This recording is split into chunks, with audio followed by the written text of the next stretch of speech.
Everybody in the colonial period had a simple model. Captain John Smith said, you don't work, you won't eat.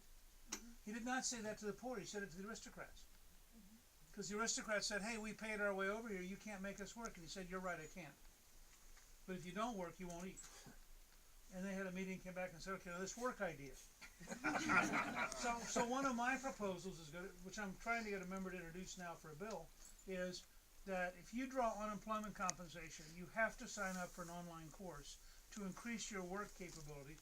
I don't mind taking care of you if you need it.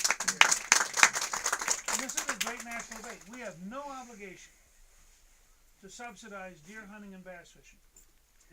If we pay you unemployment compensation, we're hiring 168 hours a week of your time because you're telling us you can't get a job. Now, so you deduct sleep. Tell me how many hours you got. 99 weeks of unemployment compensation at a minimum ought to be an associate's degree. I mean, we wonder why the middle class is getting crushed. It's partly because we have no programs of training designed to get middle class capabilities back in so that everybody's capable of doing a middle class job. So I'm prepared to have a real fight over this. I think the point you made is valid, and let's divide the country up. Everybody who thinks America ought to have a large number of people who don't have to work because the rest of us owe them something, you're on that side of the room. And everybody thinks, being an American means you have the right to pursue happiness, and the word pursue is an active verb, so get off your tail and pursue it. You're on this side of the room. My guess is we'll win that 90-10.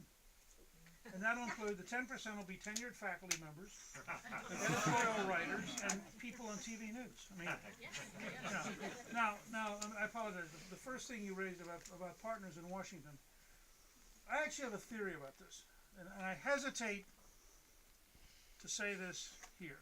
Why? Well, because it involves Green Bay. I'm very sensitive about this, but Things were going so well. Cliff and I own one share of Green Bay stock, but she's from Wisconsin. In 1958, the Packers have the worst year in the history of the Packers. And Lombardi arrives. Yep, Lombardi. Okay. On the worst team in the history of the Packers. They won their first game that next year against the stupid Bears. But you know what? The fans did up there? They kept the Bears awake all night long, raising hell in the Bears hotel. Is that right? That's right. It's a clever device. All I can tell you is, of the team that was the worst team in the Packers, he didn't get a lot of new people, but he gave them leadership. 15 of them were all pro, and 7 are Hall of Fame. Out of the worst team in the history of the Packers. That's leadership. The people in Washington today, given adequate leadership, will grow. And without adequate leadership, they'll remain incapable of dealing with the country's problems.